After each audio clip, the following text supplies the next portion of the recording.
Al-Mahdi itu menghancurkan kebatilan, mengangkat yang hak, menegakkan yang hak, menghancurkan kebatilan. Karena dia sebagai saksi yang awal dan yang akhir. Itu makanya dia pasti datang, karena saksi kebenaran. Al-Mahdi itu saksi yang membawa kebenaran. Wa qul ja'al haq wa jahaqal batil innal batil kana zahuqa. Aku diri rahasia yang sudah sentiasa sudah suci, lagi sentiasa sudah disaksikan untuk menjadi saksi kepada kaum menjadi saksi. Rahmat ilallah Muhammad al-Hadi al-Kahfi akhir.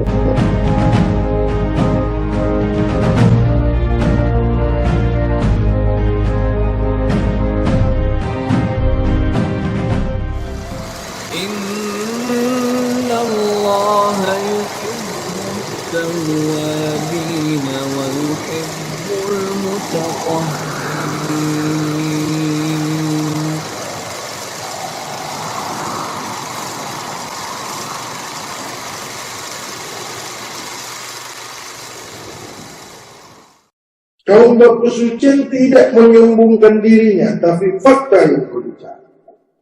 Berapa banyak guru di Indonesia yang kau ketahui mengajarkan bab ilmu, kajian syariat, bahkan tarekat, hakikat, sampai ke makrifat. Bagaimana berakhirnya guru itu? Ini jelaskan uniknya risalah bab kesucian ini tidak melalui jalan itu, tidak berjumpa jalan kematian, dan tidak pernah mengkaji kematian. Tak ada. Aku kalau guru aku mati, demi Allah tidak mau dalam bab kesucian, pasti aku mati juga. Apabila guru kau mati, yang diajarkannya kau menuju jalan kematian, membawa bekal, mencari bekal untuk jalan mati. Kalau untuk mati, untuk apa bekal? Kalau kau besok mati, bekal tidak ada gunanya. Mati, bekal apa yang mesti kau bawa? Marilah kita membawa bekal untuk menuju kematian. Itu kan yang terjadi. Membawa bekal, mencari bekal, menghadapi mati. Itu gila kau. Untuk mati, untuk bawa mati. Bekal yang kau bawa untuk mati. Nah, sekarang ujungnya kan kau mati kan? Bekalnya untuk apa? Bekal itu untuk selamat. Paham selamat enggak? Itu bekal. Contoh kau bawa handphone. Apa yang kau bawa bekal? Untuk menyelamatkan handphone kau kan? Untuk kau tidak susah kan? Lah ini ujungnya kau mati. Bekal apa? Gunanya untuk apa? Itu yang terjadi. Kenapa? Kurangnya pengetahuan, kurangnya knowledge daripada risalah suci. Kau belum memahami sepenuh-penuhnya, sedetail-detailnya risalah suci ini. Belum. Kurang waktu, kurang masa, kurang syarat untuk menjadi ahli as-sufi, ahli hawasul. Tidak cukup kau membersihkan diri kau hanya 1-2 tahun, yang kau kotori bertahun-tahun, bagaikan baju yang kau kotori sekotor-kotornya. Bolehkah kau cuci, kau bersihkan dengan masa yang sedikit? Bolehkah? Bagaimana guru kamu mengajarkan kau bersih, mengajarkan zikir, sholat, puasa, tapi ianya sendiri tidak pernah bersih, makannya tidak pernah yang bersih, bercampur yang haram, tahu daging. Itu awal mulanya darah. Daging kamu itu sendiri, jasad kau itu awal mulanya darah. Dari darah, dari air menjadi darah. Dari air menjadi darah. Air susu istri kau itu dari air menjadi darah. Darah menjadi susu. Coba kau keringkan itu, apa warnanya? Jadi kalau kau susukan anakmu itu darah kau yang kau bagikan. Begitu juga kau menyusu sama sapi, darah sapi itu yang kau minum. Jadi kalau dari kecil anak kau dikasih susu sapi, susu binatang, jadi apa anak kamu?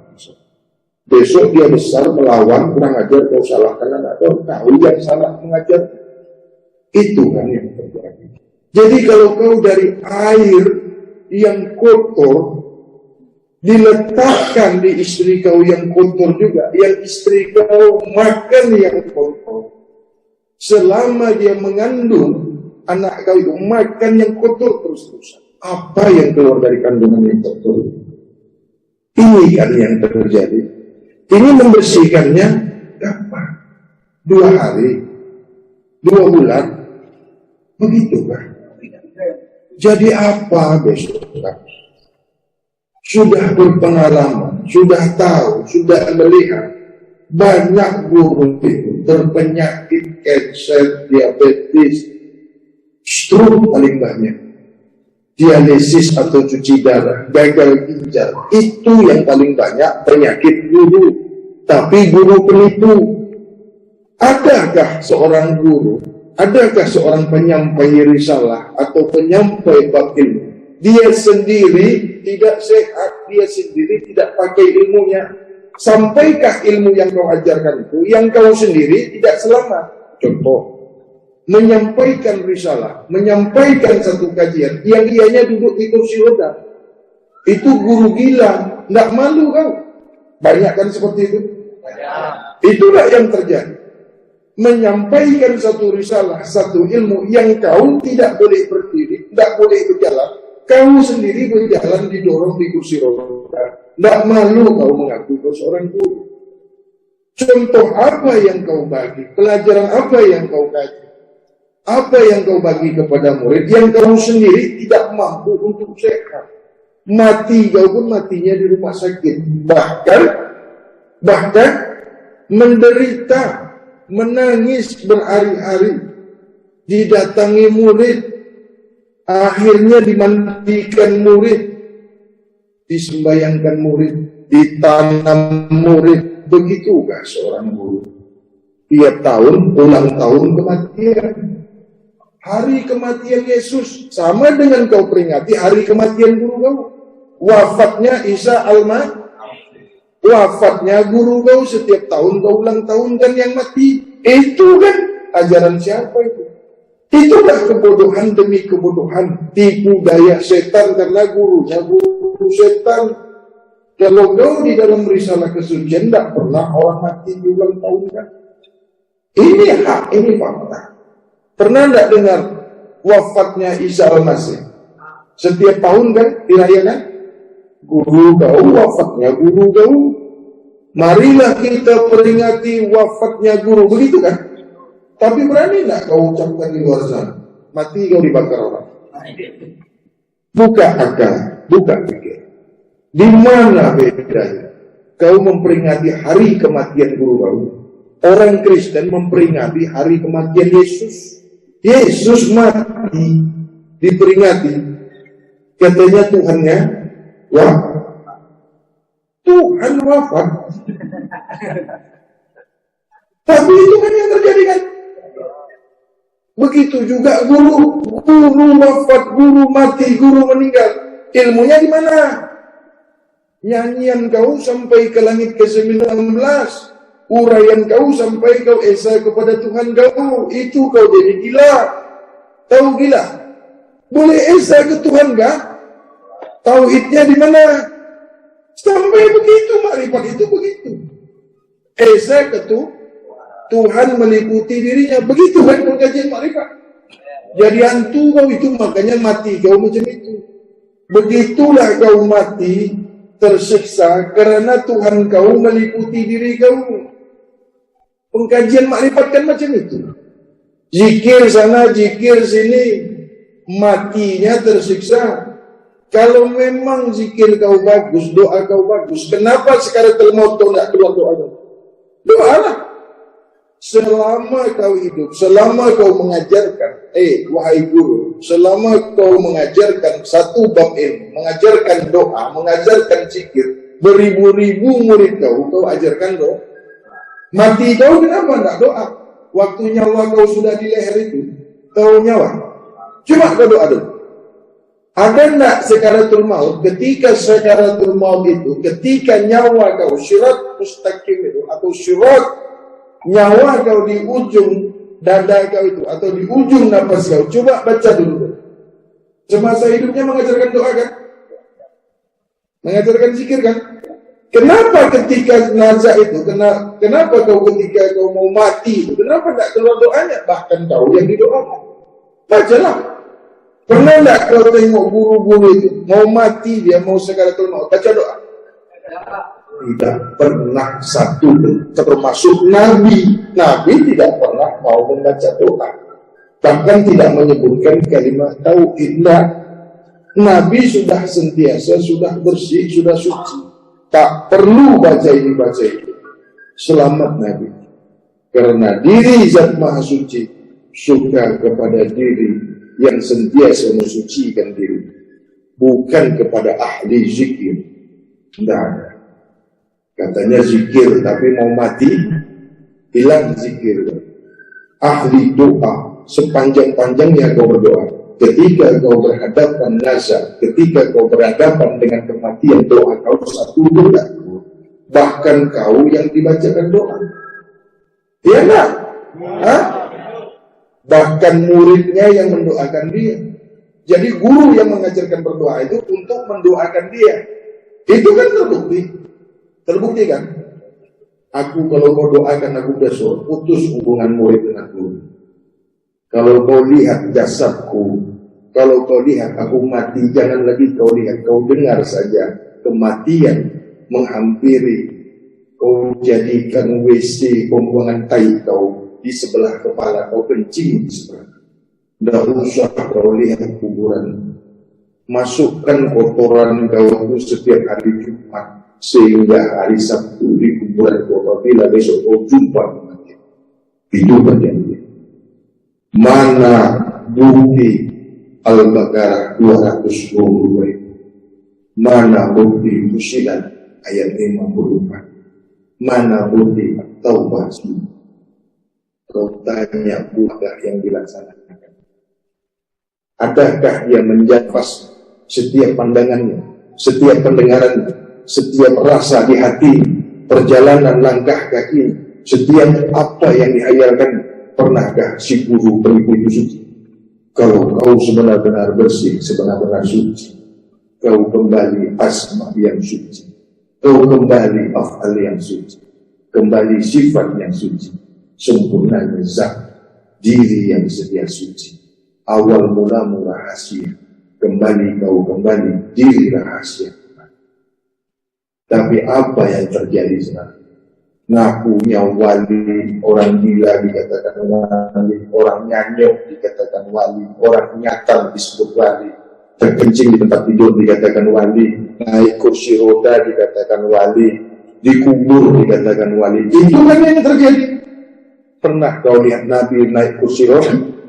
Pernah kau lihat Nabi dirawat sampai berbulan-bulan menangis-nangis di tempat tidur? Apa khuswatul hasan? Apa suri tauladan hidup?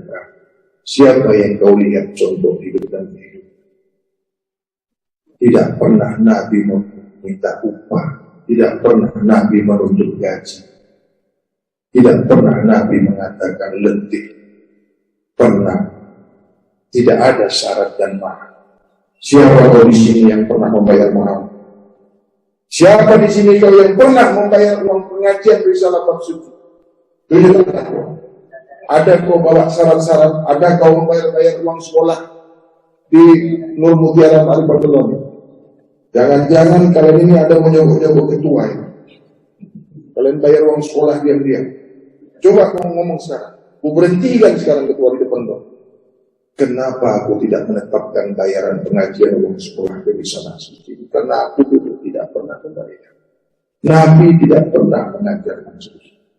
Tapi kau lihat di pengajian-pengajian yang lain, bawa pisang lah, ulun 9 warna lah. Iya ke tidak? Syarat ini, syarat itu, bawa kain putih, bawa kain hitam untuk menguburkan dia. Apa hubungannya kajian dengan itu semua? Suruhlah bawa ayam goreng lagi, supaya enak ayamnya nggak usah disembelih. Digoreng aja langsung sama tai-tai. Itu kan ayam yang kepalanya bentuk begini, nasinya kerucut, banyak sambalnya di bawah. Ada itu. Apa namanya itu yang nasi yang nasi apa? Nasi jin, nasi penumpang, tumpang. Namanya saja susah kali nyebut. Itu pula yang memang. Menyebutkan nasinya saja, menyebutkan namanya saja susah. Adakah aku ini mencaci seorang guru? Hah? Aku sebutkan nama kau kan? Aku menyadari diriku sendiri. Aku menceramai diriku sendiri. Aku mendakwah diriku sendiri. Tidak aku mendakwah orang. Apabila aku mencaci maki kau, apabila aku menghina kau, maka terlebih dulu yang kena telingaku sendiri. Bukan telinga yang dicaci maki itu. Bukan telinga yang dikeji. Tahukah kau yang terlebih dekat itu telingaku sendiri?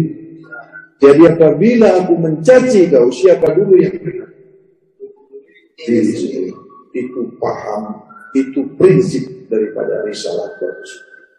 Itu makanya di risalah suci ini tidak dibenarkan kau mengkeji, mencaci, bahkan menghina orang lain. Kau sudah mengompori diri. Tidaklah yang kau caci itu, tidaklah yang kau keji itu lebih buruk daripada dirimu sendiri. Bahkan kau yang mengkeji lebih buruk yang kau keji. Diri kau yang mengkeji lebih keji daripada yang kau keji. Aku sentiasa mengingatkan diriku sendiri dengan mengingat apa yang terjadi dengan diri orang lain. Aku belajar daripada diri orang lain untuk mengingati diriku sendiri. Aku menyampaikan risalah suci terlebih dahulu untuk diriku sendiri, baru untuk orang lain. Tidaklah kau menyampaikan yang baik sebelum kau dulu menjadi baik. Tidak datang kebaikan itu kepada yang diri kau belum baik. Kau menginginkan yang baik terlebih dahulu diri kau dulu boleh menjadi baik. Tidak akan datang kebaikan kepada dirimu sementara dirimu tidak. Seorang suami menginginkan istri yang baik, yang ianya tidak pernah baik, maka istri yang baik tidak pernah datang. Begitu juga suami, begitu juga istri menginginkan suami atau laki-laki yang baik, kau tidak pernah dapat. Karena kau sendiri tidak pernah baik. Tidak akan masuk surga kau perempuan apabila kau tidak mempunyai pemimpin yang bersih, yang suci. Bahkan kau di bawahnya ke neraka. Tidak akan dapat kau laki-laki, seorang istri yang membawa kau ke dalam surga. Kecuali kau bimbing istrimu dengan kebaikan. Kecuali kau bersihkan, kau sucikan istri. Barulah kau bersama-sama masuk ke dalam surga.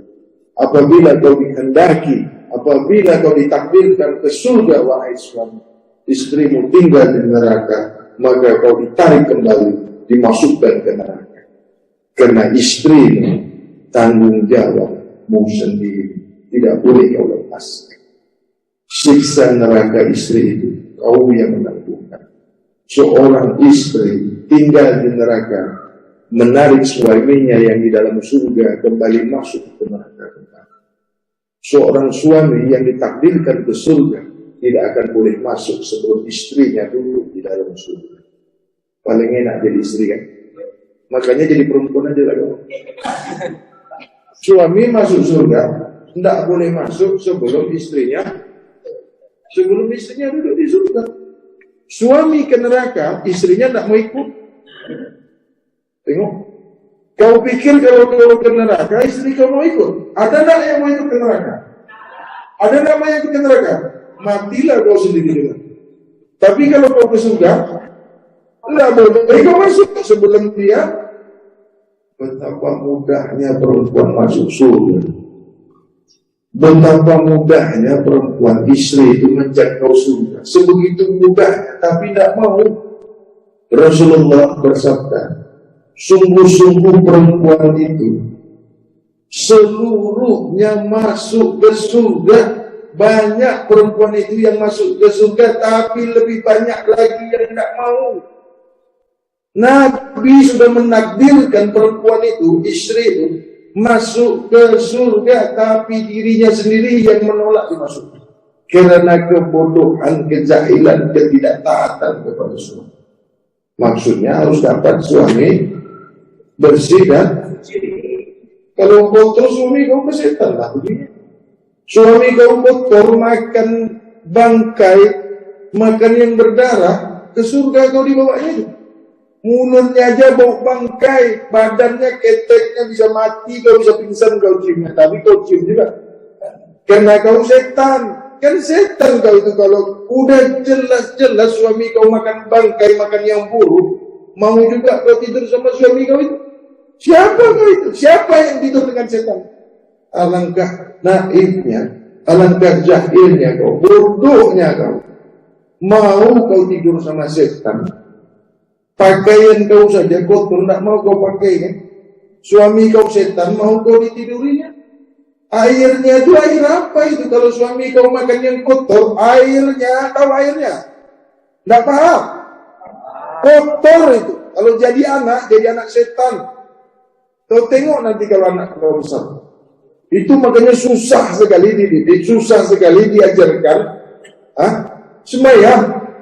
Karena dari kecil, dari mula lagi kau ciptakan, dari mula kau dimasukkan ke dalam rahim kau, sudah kotor. Hari-hari, bertahun-tahun, apa yang kau makan, apa yang kau minum itu menjadi darah dan daging. Apa-apa yang kau makan, apa-apa yang kau minum menjadi darah dan daging tubuh jasad jasmani kau. Termasuk air daripada sulbi wa taraib. Perempuan yang makan yang kotor menghasilkan taraib yang kotor. Tidak pernah kau dapat anak yang soleh. Karena dijadikan dia, dizahirkan dia dari barang yang kotor, dari makan makanan yang kotor, yang haram bercampur yang halal bercampur yang haram. Setiap hari kau makan yang kotor. Bagaimana kau mengatakan kau Islam? Syahadat saja kau batal ketika kau makan yang kotor, batal syahadat, batal sholat, terlebih lagi puasa. Tetapi hati kau beku, hati kau tidak masuk risalah bab suci ini. Karena dari kecil kau dijadikan menjadi setan, kau tidak dijadikan menjadi manusia. Kau manusia yang dibinatangkan, kau manusia yang disetankan. Karena ayah ibumu setan melahirkan anak setan. Kenapa dia dikatakan setan? Makan yang kotor. Ayahmu makan yang kotor. Nenek moyangmu makan yang kotor. Dan tidak pernah menikah. Hanya dinikahkan. Coba kau tanya ayah mak kau. Mak, ayah dulu pernah menikah. Berjabat tangan. Asyhadu an la ilaha illallah. Istrinya mak kau menjawab asyhadu anna Muhammad Rasulullah. Tidak pernah. Lalu apa yang terjadi? Bersih? Itu yang terjadi. Dulu ayah mak kau kan dinikahkan, bukan menikahkan. Dimandikan, tidak mandi.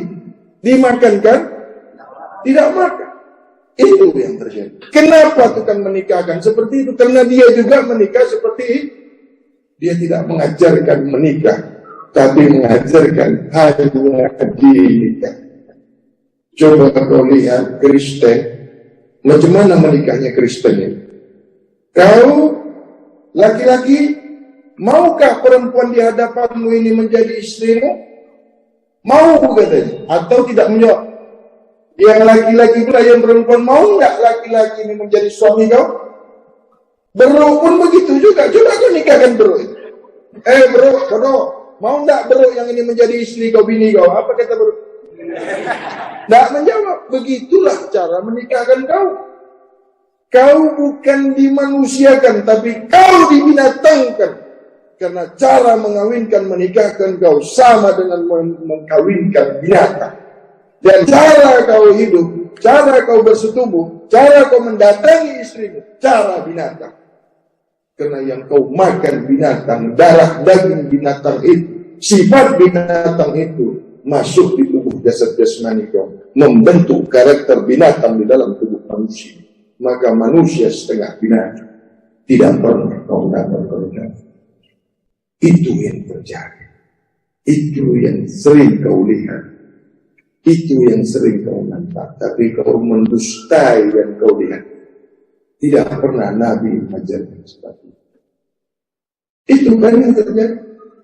Coba kau ambil satu beruk binatang yang perempuan atau yang betina, kau bawa beruk monyet, tahu monyet?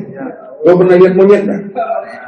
Pernah tak disebutkannya asyhadu an la ilaha illallah waktu dia mau begitu itu? Pernah tak disebutnya diucapkannya? Kau pun kalau tidak begitu, monyet juga lah sama, apa bedanya? Coba nanti kau bawa monyet jantan sama monyet betina. Kau mau enggak ini jadi bini kau? Kata dia. Coba lah. Kau kan begitu juga dulu waktu menikah. Mau enggak ini laki-laki jadi semua? Kalau tak menjawab berarti, kalau perempuan tak menjawab berarti satu monyet pun kalau tidak menjawab berarti monyetnya. Itulah yang dikatakan mereka itu cara Islam. Tuan imam menikahkan, tukang menikahkan itu yang memegang tangan si laki-laki pengantin perempuan itu siapa yang dipegang itu? Tangan siapa? Tangan bini kan? Sewaktu kau dinikahkan tuh yang kau pegang itu tangan bini kau, ke tangan yang tukang menikahkan itu. Jadi kau menikah dengan siapa? Ini kan yang terjadi. Sahkah menikah kau itu? Itu makanya anak kau jadi anak setan. Susah kali kau mendidiknya, susah kali kau mengajarkannya. Mengajarkan apa? Bukan mengajarkan mengaji. Nasrani pun pandai juga mengaji. Kau tengok di Saudi sana, Injil berbahasa Arab, buku-buku berbahasa Arab. Susah kau mengajarkan bersih, susah kau mengajarkan bab suci. Kalau baca Al-Quran, bukan anak kau saja yang pandai. Semayang, berukun pandai semayang. Tapi kau tidak akan pernah mengajarkan bab bersih kepada dia. Tidak akan pernah mau menerima risalah bersih, risalah suci. Tidak akan pernah.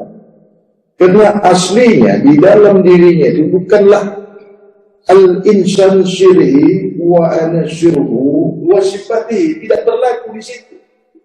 Hari demi hari, minggu kau dapati, berganti bulan, kau dapati tahun, kau sentiasa makan yang haram. Darah itu haram, walaupun setetes, tidak terkecuali darah apapun itu. Mengalirkan, tak mengalirkan, haram, hukumnya haram. Binatang yang kau sembelih tidak berubah menjadi halal. Binatang yang disembelih, hewan yang disembelih, walaupun atas nama Tuhan, tidak boleh menjadi halal karena ia mengandungi darah. Itu hukum di risalah bab su. Kalau hukum di wilayah ataupun di bab syariat, babi pun kau sebutkan nama Tuhan kau, karena disebutkan nama tu, kau sembelihlah babi itu dengan nama Tuhan kau. Boleh dimakan itu. Di bab suci tidak boleh. Karena merusak tubuh jasad jasmani. Merusak organ tubuh kau. Merusakkan pikiran kau. Merusak nafsu kau. Maka nafsu binatang, nafsu babi yang kau makan itu menjadi nafsu di diri. Itu yang kau tidak boleh mengontrol nafsu. Bini orang pun kau tengok, bini kau juga. Melihat murid kau sendiri, terbuka nafsu kau. Berapa banyak guru yang melecehkan murid. Berapa banyak guru yang memperkosa muridnya karena makan yang kotor, tidak mampu menahan nafsunya. Ini yang terjadi. Hati-hati kau jumpa guru, nanti bini kau ditungganginya. Itu guru, tahu kau, guru setan. Pura-pura bicara, pura-pura WhatsApp, tahu-tahu mau diperkosanya bini kau. Hati-hati kau, banyak sekarang ini. Apalagi kalau mau mengambil keputusan. Bang, aku ini sudah dapat keputusan dari guru dah, bang. Di mana kau ambil keputusan? Waktu abang tak di rumah. Keputusan bagaimana? Dikasih guru air Al-Kausar. Di mana diletakkannya Al-Kausar? Sedaplah, nyaman, bang. Macam abang bikin tadi malam juga. Hati-hati kau. Bini kau mau dibagi keputusan pengajian. Aku dapat ini dari mana? Dari mana aku tahu perkara-perkara macam ini? Kalau bukan saksi yang mendapatkan pengajaran perlakuan seperti itu. Adakah aku ini mengada-ngadakan yang tidak atau mengada-adakan yang tidak ada? Celakalah orang yang mengadakan yang tiada dan mentiadakan yang ada. Karena dia tidak pernah memperhati makanannya.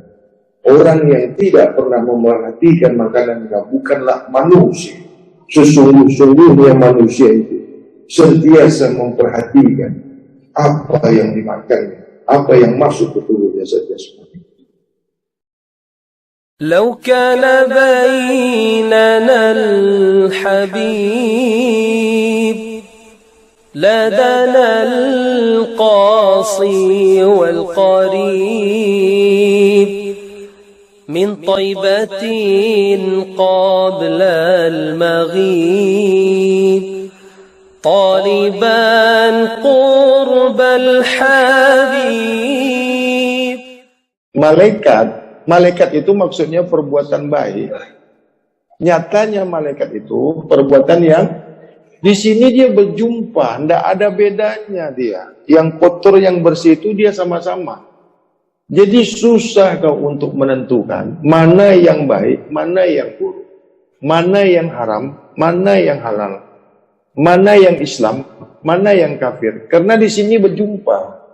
Pikiran kau itu tidak boleh menentukan mana kerja yang baik, mana kerja yang buruk, mana istri, mana pembantu.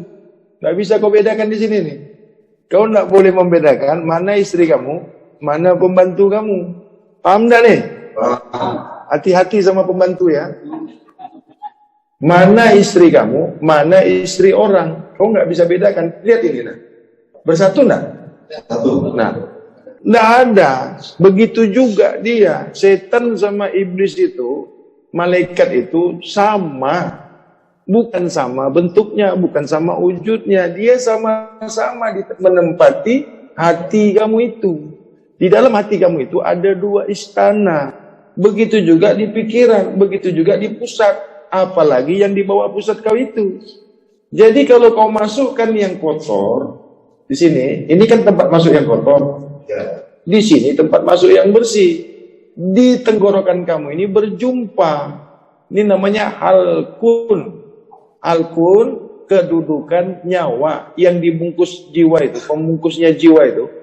Jiwa itu dibungkus oleh nafas. Nah nyawa kau itu pembungkusnya ruh. Tidak akan dapat kau berpikir yang bersih. Kau tidak akan berbuat yang bersih. Kau tidak pernah merasa yang bersih, yang suci itu. Kalau di sini tidak berpisah. Ini harus dipisahkan dulu. Barulah kau boleh menentukan mana yang buruk, mana yang baik. Mana yang halal, mana yang haram. Itu makanya kalau kau tak belajar bab kesucian ini, kau tidak akan pernah mendapatkan sebersih-bersihnya manusia. Karena kau tak boleh mempelajari bab suci kalau kau belum manusia. Jadi ya harus dijadi manusia dulu. Ya. Sesiapa yang mau masuk di risalah suci harus terlebih dahulu menjadi manusia seutuhnya. Sebenar-benar barulah kau memasuki risalah suci atau risalah bab kesucian. Surah Abasa ayat 24. Bagi sesiapa yang mau memasuki bab suci atau risalah suci, hendaklah sentiasa mensucikan dirinya. Memperhatikan makanan itu kan mensucikan diri. Apa gunanya memperhatikan makan? Untuk apa memperhatikan makanan itu? Membersihkan, mensucikan diri. Itu juga. Apa bunyi Abasa 24 itu? Tidaklah manusia memperhatikan makanannya. Untuk apa itu? Agar ia mensucikan diri. Jatuhnya Taubah 103 juga. Ya. Dapatnya Al-Baqarah 222. Sertifikatnya Fusilat 54. Endingnya Al-Baqarah 195. Barulah kau dapatkan Alhamdulillah Rabbil Alamin. Kembali asma diri yang sentiasa sedia, yang kembali esa diri zat maha. Itu Alhamdulillah Rabbil Alamin. Kenapa kau balik pulang ke tanah? Terlampau besar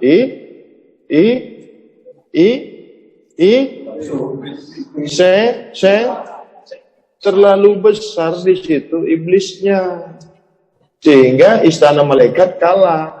Makanya kau cenderung berbuat maksiat. Kau sentiasa berbuat maksiat, tidak mau kau bersih. Sebenarnya pelajaran ini, kalau kau sentiasa mendengarkan bimbingan, aku pastikan kau baik. Kurangnya bimbingan itu, kurangnya pertemuan itu yang membuat kau gugur dalam bab kesucian. Pelajaran ini tidak kau dapat di bab kajian yang dimanapun juga. Nggak ada pembahasan begini. Pergilah kau cari guru. Jauh-jauh kau disuruhnya zikir. Kalau tidak zikir 10.000 kali, 100 juta kali kau disuruhnya zikir. Habis zikir pengsan. Apalah? Tiap hari kau disuruhnya zikir. Tiap hari kau disuruhnya zikir. Yang dia sendiri tidak pernah melaksanakannya. Asik makan yang kotor, asik makan yang kotor. Kalau kau berzikir, kalau kau menyebutkan subhanallah, kau selalu makan yang kotor. Siapa yang kau sebutkan itu? Hari-hari kau makan yang kotor. Hari-hari kau mengotori diri kau. Hari-hari kau mengotori pikiran kau, hati kau. Bahkan apapun yang kau sebutkan itu. Semuanya kotor. Karena jasad kau kotor. Suara kau itu keluar dari tubuh jasad jasmani. Kalau jasad kotor, yang keluar dari jasad yang kotor itu apa? Kotoran. Tidak pernah bersih. Hati yang bersih, hati yang suci, melahirkan bahasa, perkataan, bunyi yang bersih, yang suci. Jasad yang bersih menghasilkan as-sulbi wa tara'i, yang bersih, yang suci. Makanya, sesiapa dalam bab kesucian, sesiapa di dalam risalah kesucian, mendapatkan anak yang suci, anak yang saleh, itulah yang menolong kau esok. Kalau sekarang ni anak kau anak setan, anak yang kotor, bagaimana mau menolong kau? Jadi salah kau, kenapa kau tak mau punya anak yang bersih, yang suci? Dah tahu kau sekarang ni risalah suci, tak mau kau punya anak, rugilah. Nggak ada buahnya, pokoknya bagus, istrinya cantik, suaminya gagah, anak tak ada. Siapa yang salah? Takut miskin kau kan? Kau kan takut miskin. Memang miskin betul lah kau esok. Tak ada yang membantu kau. Tak ada esok yang membacakan kau risalah suci yang menolong kau, yang menunaikan atau bahas 103, tak ada.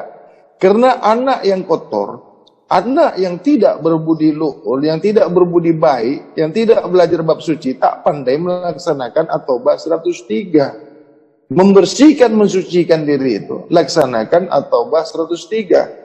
Jadi kalau tidak kau didik, ianya tidak kau ajarkan, esok yang menolong kau siapa? Setan yang menolong kau besok.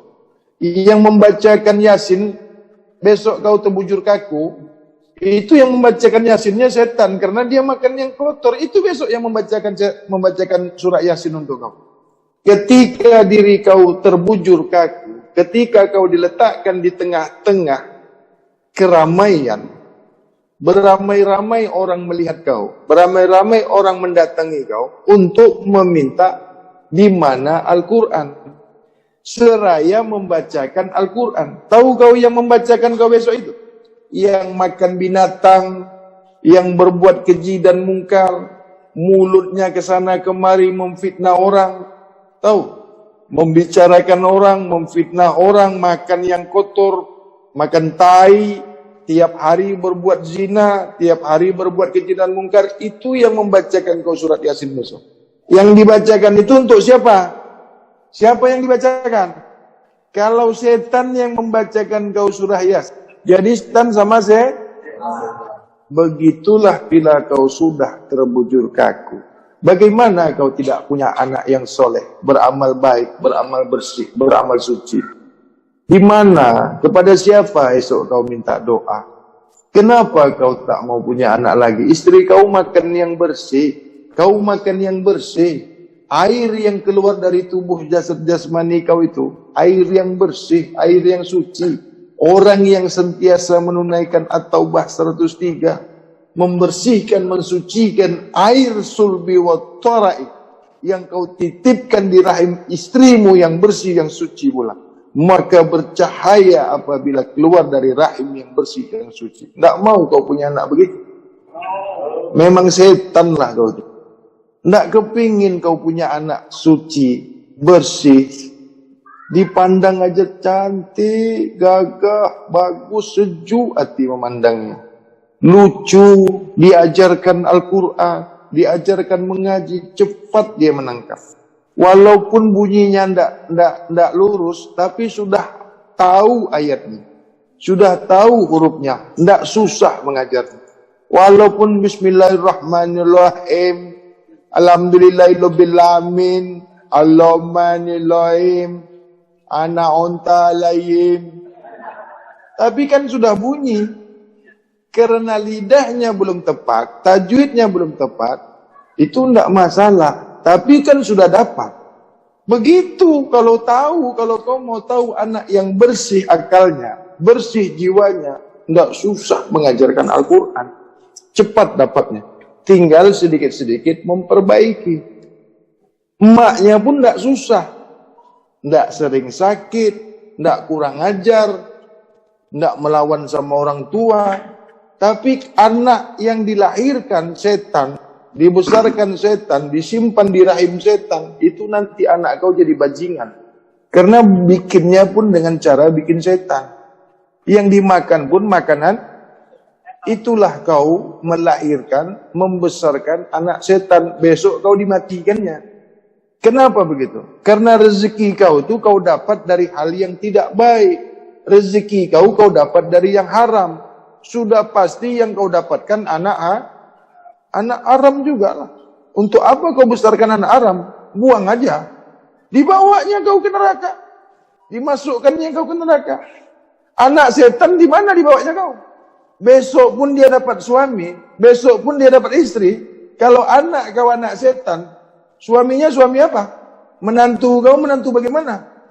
Kenapa kau boleh dapat menantu setan itu? Anak kau itu anak setan. Makanya bagaimana istri begitu bagaimana suami begitu istri. Karena kau salah mendidik, menjaga, memperhatikan, itulah yang terjadi sekarang. Akhirnya salah menyalah. Coba kau perhatikan istri kau, coba pandang tengok baik-baik. Setan ke manusia istri kau itu? Begitu juga istri. Coba kau lihat suami kau itu. Manusia ke setan suami kau? Bagaimana cara melihat suami setan itu? Perhatikan apa yang kalau dimakannya semua, tidak manusia itu. Keras memang, tajam lidah aku ini. Pahit kau dengar. Tapi begitulah ilmu yang kusampaikan kepada kau. Boleh kau dapat manusia sebenar-benar manusia. Boleh dapat sakinah, mawaddah, warahmah, barakah, ad-dunya wal akhir.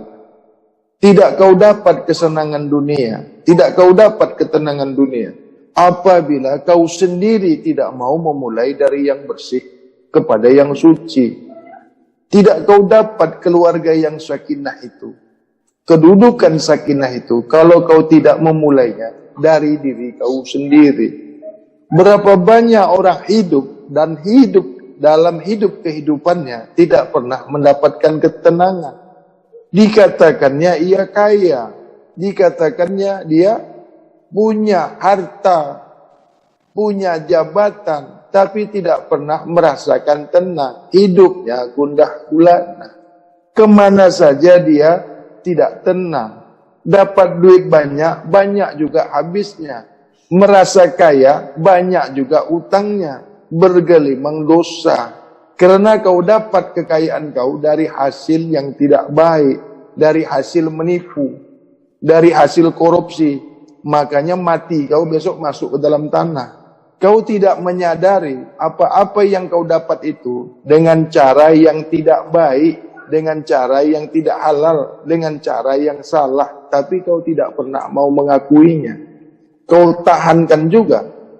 Kau kerjakan juga. Tidak pernah mau kau akui barang, harta, uang yang kau dapatkan itu dari cara yang tidak baik, dari cara haram, dari hasil mencuri, dari hasil menipu. Nanti kau dapat apa yang kau buat itu.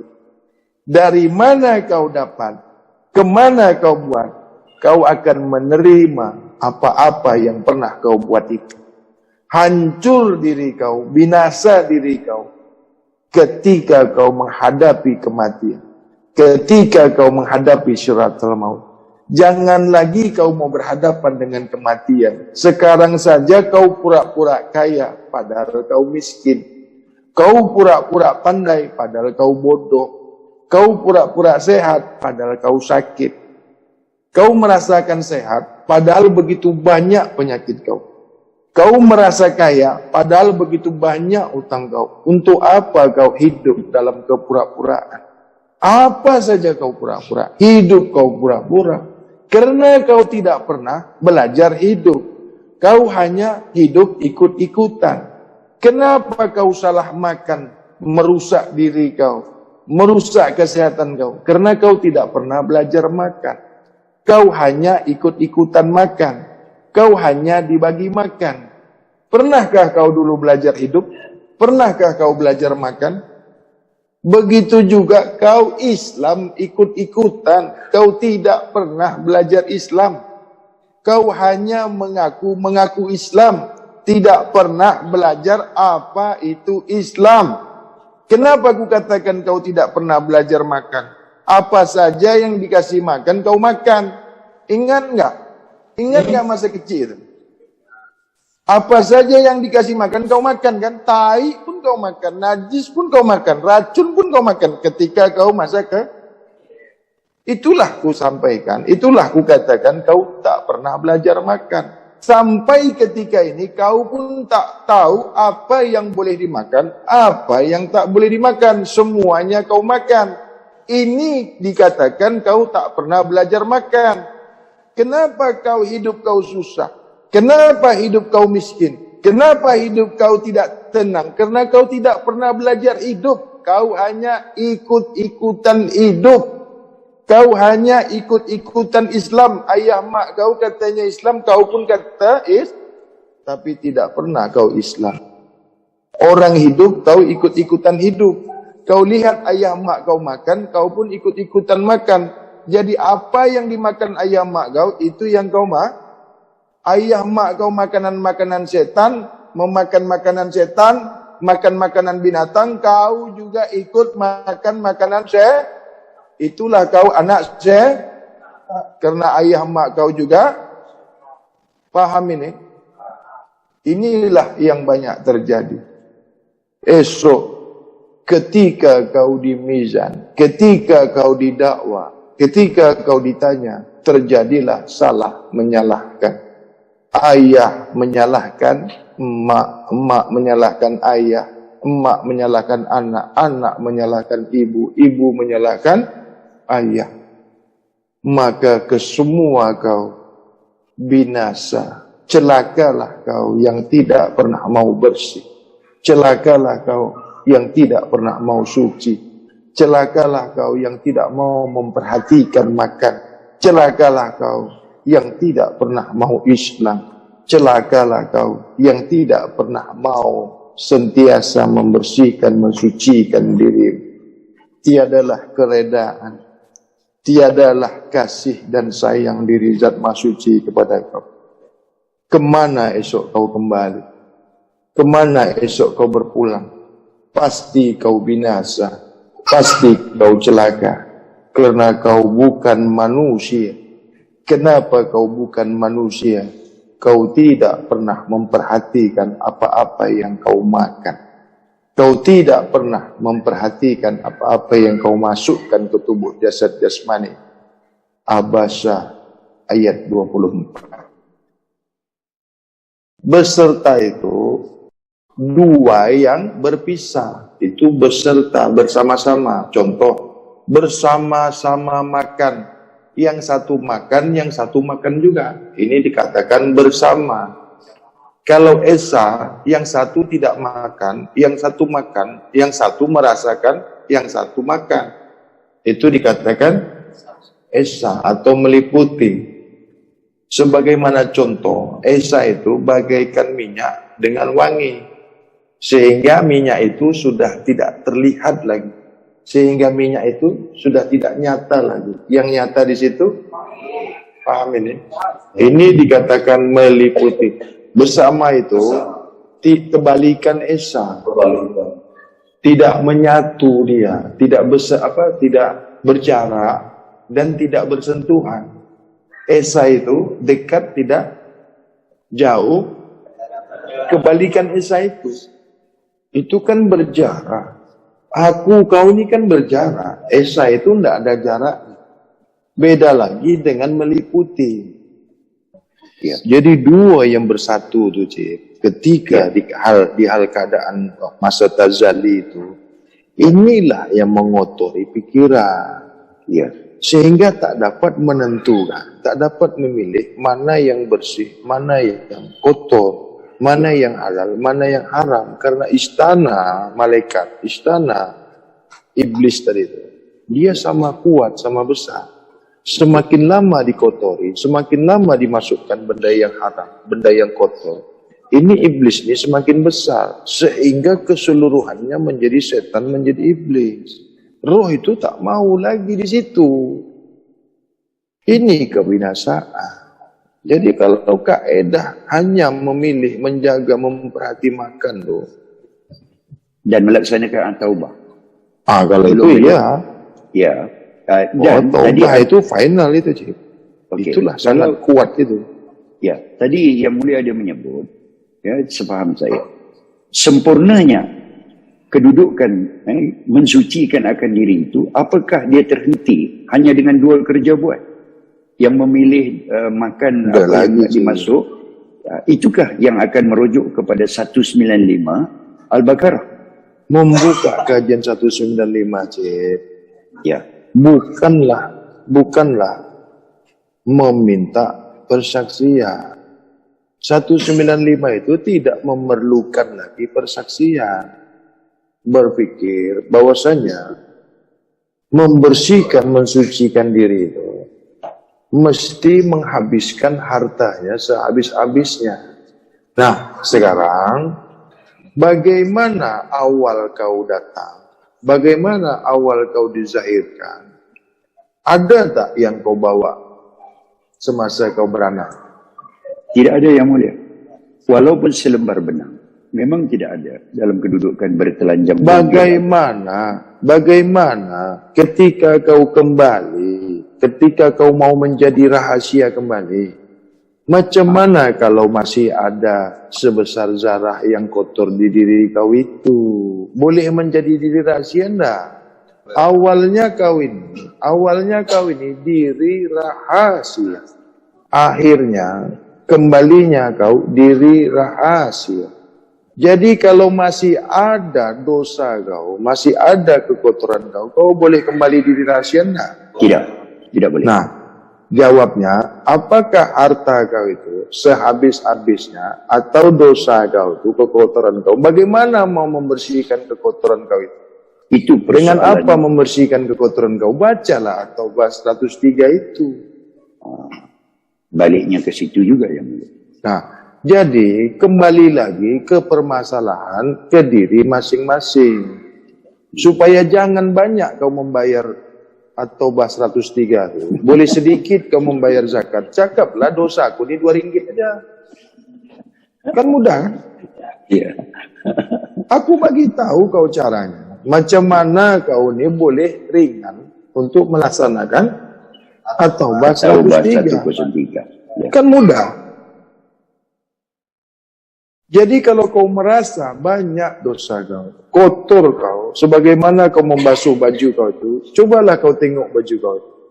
Tak bolehkah kau menimbangnya? Tak bolehkah kau memperhatinya?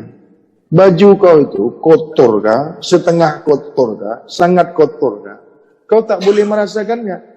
Karena kau diliputi setan. Itu tadi ku sampaikan. Dua tadi yang di situ yang menyatu tadi. Ya. Di tali lam jalalah itu. Di situ dia menyatu. Kau tidak boleh menentukan mana yang bersih, mana yang kotor. Kau tak boleh melihat, berpikir mana yang harus kau buat, mana yang harus kau bersihkan. Kau tak boleh menentukan mana yang haram, mana yang halal. Karena kau diliputi setan. 168 jam kau dikacau, diganggu, digoda setan dari keadaan bersih dan suci. Nah, sekarang pertanyaannya, Ya. apakah harus membersihkan sebersih-bersihnya, sehabis-habisnya harta, untuk boleh kau mendapatkan bersih, sebersih-bersihnya, sesuci-sucinya diri kau? Tidak pasti kan? Nah, berarti kau suci tidak pasti juga. Lah ya kan gitu. Karena kau tidak boleh memastikan bagaimana yang harus kau buat. Itu berpulang kepada diri kau sendiri. Itu tidak boleh diganggu-gugat. Tidak boleh dipaksa-paksa. Sejauh mana kepahaman kau di risalah suci ini, begitulah kau melaksanakan zakat itu. Boleh bayar sedikit? Boleh. Boleh bayar banyak? Boleh. Boleh tak bayar? Boleh. Kenapa tidak? Semuanya disaksikan.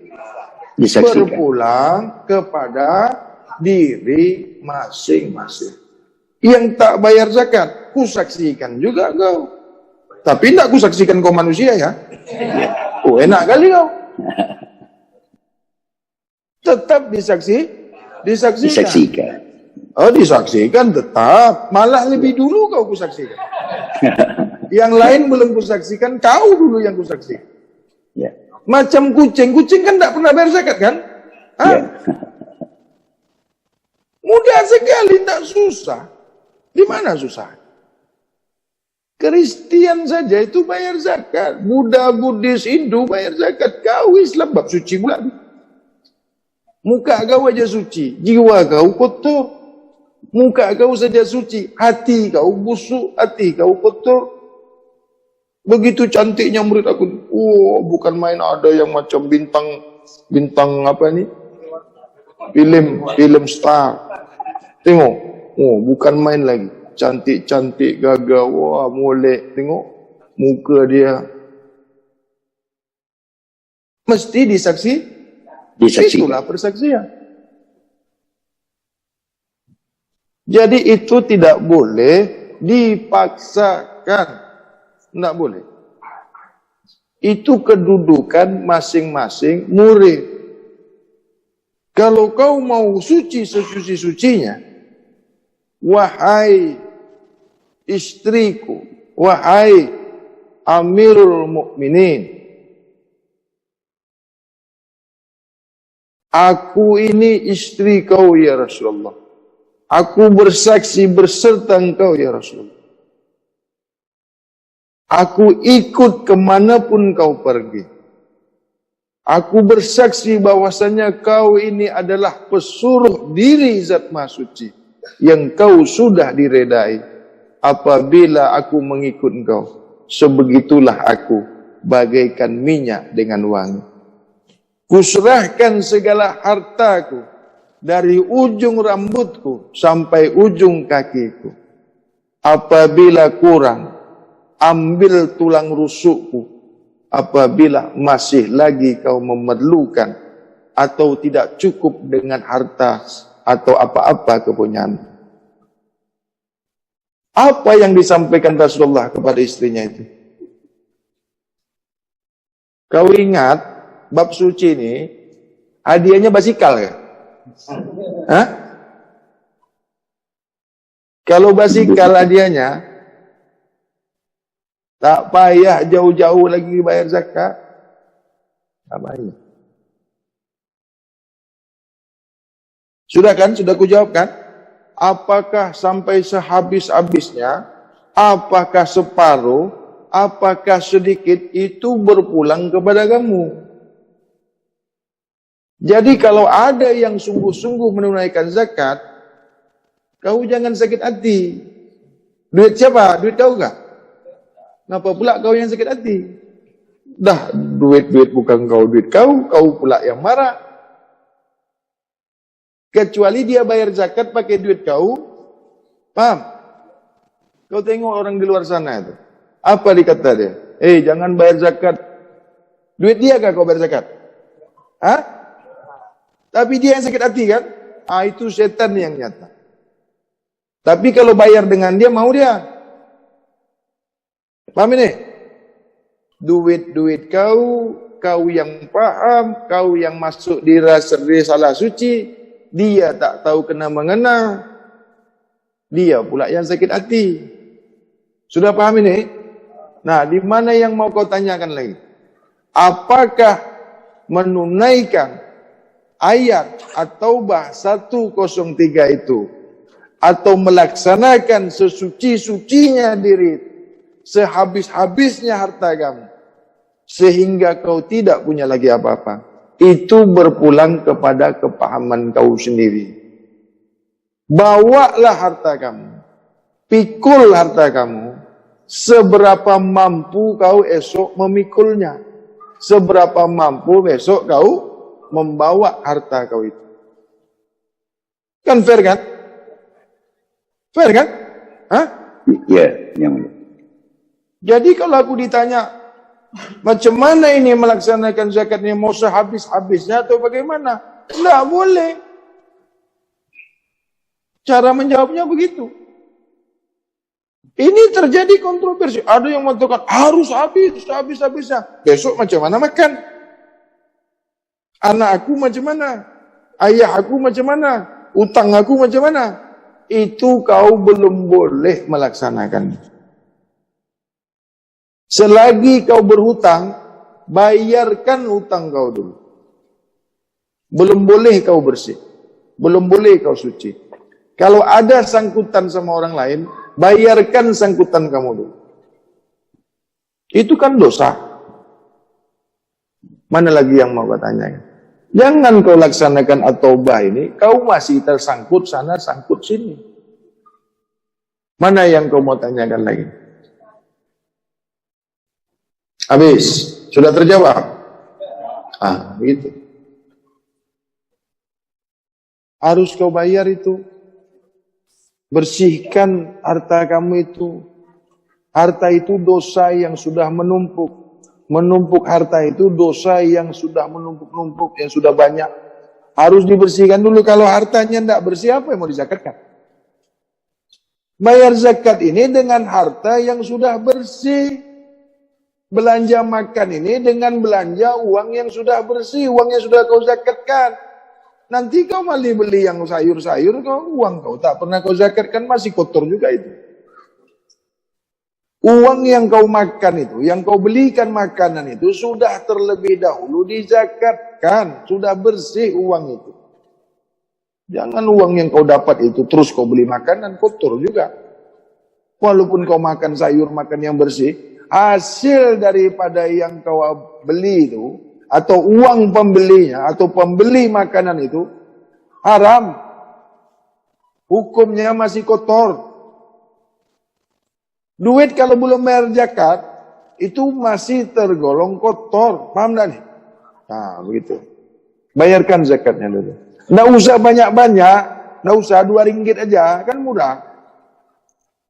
Bukan susah, zakat ini nggak perlu dipaksa. Sesiapa yang masih kotor dirinya, dia tidak pernah mau bayar zakat. Jadi pelaksanaan zakat ini tidak perlu dipaksa-paksa. Aku mengajarkan kau bersih, mengajarkan kau suci, besok kau pandai sendiri bayar zakat. Buat apa dipaksa-paksa? Nggak akan mau setan bayar zakat. Binatang, hewan mana mau bayar zakat? Jadi siapa yang tidak mau bayar zakat? Setan. Jawablah sendiri. Kau pernah tengok kucing bayar zakat tak? Tidak. Jadi kalau yang tak mau bayar zakat, kucing. Kucing. Abangnya kambing. Bukan susah. Mengaku Islam itu menunaikan zakat.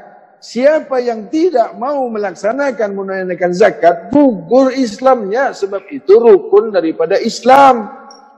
Aku malaslah perkara zakat-zakat ni lah. Baik, kerja yang lain aja lah. Tak kuasa aku menjelaskan zakat ni. Nanti kau pasti lari. Beratus banyaknya kau di sini. Jangan tanya masalah zakat lah. Ya, tahun depan zakat ni kita free kan aja, holiday. Tahun depan kita tak payah pakai zakat. Macam mana, setuju? Tidak setuju. Tak mau pula. Kita free kan lah, kita holiday kan zakat ni. Macam? Tidak setuju. Pintu surga pun ditutup langsung. Selamat datang di Banjarmasin Seribu Sungai. Orangnya ramah, panaguran panguringan. Kayu baimbay, kerakatan barataan. Biantang datang, kami sambut Wan Baksa Kambang. Selamat datang di Banjarmasin. Sungai nang panjang, sungai kuun ka pangembangan. Seribu sungai, ku tabung asti baringaran. Jukung balinggang, pegang japen tirik lalan. Pasar Tarapung, wisata kota Kabungan. Sangu batulan, Intan Jamrut Wan Sasirangan. sangu batulan, Kembang barenteng, kembang rambang. makan soto banjar, Mau kuit parah akang, makan papayusa, namanya kulit pisang. pakuyu Kulit bauban, akan sambal acar, saluang haluang. dengan waluh gagan asam.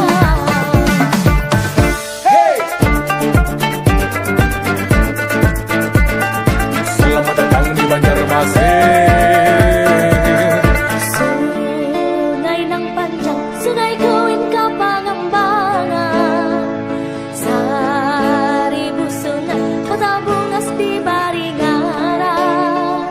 Jukung balinggang, intan japin tirik lalan.